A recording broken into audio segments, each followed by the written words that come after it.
بەنسبەتی فڕۆکە دروستکردن کاکتوانە ئێستا لەم کوردستانە دەنگەج من ڕەنگ بێ بناسمە توانێت فڕۆکە دووە دروستکە بەڵام فڕۆکەیکی شێراعی ئەمەی کە بڵین شفرەی پێوەیە پاڕەوانە ئەنی دروستیکەی بەڵام بەنسبەتی فڕۆکەی جەنگیەوە گەورەترین کێشە لە دروستکردنی فڕۆکەی جەنگی لە بێرنەرەوە دەست پێکە مەکینەکەی هەندەسەیەکی زۆر معقەدە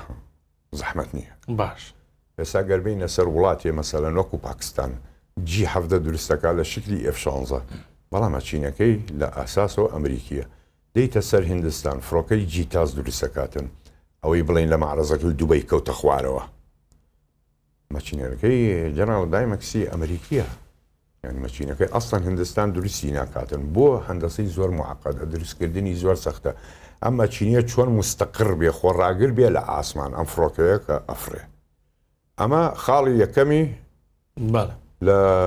سەختی فڕۆکە دروستکردن دوایەوەی کە من دروستم کرد خاڵی دووەمم سەختیەکەم چییە؟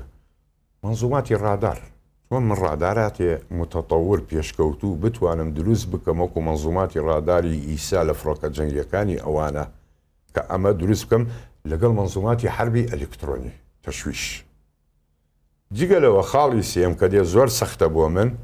من چۆن ئەتوانم منافەسەی ئەو وڵاتانە بکەم لە موشک و بۆمبەکانی کە هەڵێگرێ فڕۆکەکەم ئەتوانم دەرەقەتی فەڕەنسا بێم لە موشکی میتۆر یەکێکە بەناوبانگترین موشک لە دنیا یان PL-15 چینی PL-16 چین PL-19 یان R-77 یان R-37 ئێمی رووسی کە ئەو موشەکە وەزنی 510 کیلۆیە نیوتن زیاترە 400 کیلۆمەتر ڕوا خۆی ڕووس هەڵێ 400 ڕوا بەسە و ڕقەمە باوڕی پێمەکە ینی تاکو 300 بۆ دابنێتن یان ئامڕامی ئەمریکی 120 ئەمە ئەم کێشەیە دوای ئەم کێشەیە توێ فڕۆکە دروستکەی ئەنجا ئینتاجت دێتە مەیدانەوە فڕۆکە نییە لە کاتی دروستکردنی نەکەوێتە خوارەوە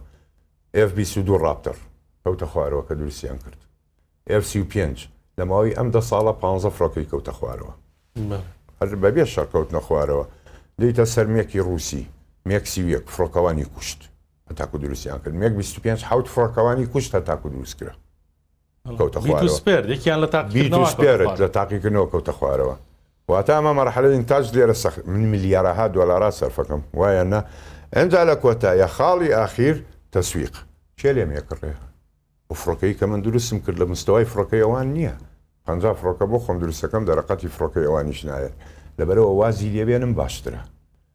وڵاتی وەکو ئەڵمانیا چەنێ دەوڵەمەندە چەنێ تەکنۆلۆژیای پێشکەوتووە هەندەسەی مەچینەی ئەڵمانی بەناوبانگە ئێستش دروست ناکاتن بەشدارە لە ئیرۆفایتەر بەڵام ئەڕوا ئەکرێ ئەڵێ من ئەیکڕم باشترە لەوەی درستی کەم لە کۆتایە ئەوان لە من باشتر بم نەخێر ئەیکڕم و ئەیهێنم زۆر وڵاتان بیر لەوە ئاکەنەوە فڕۆکە دروستکردن سەختەکانی لەمانەوە دەست پێکە هەتاکو نەگریتە تکنۆلۆژیایەکی بەرز بیر لەوە مەکەرەوە بە هیچ جۆرێکی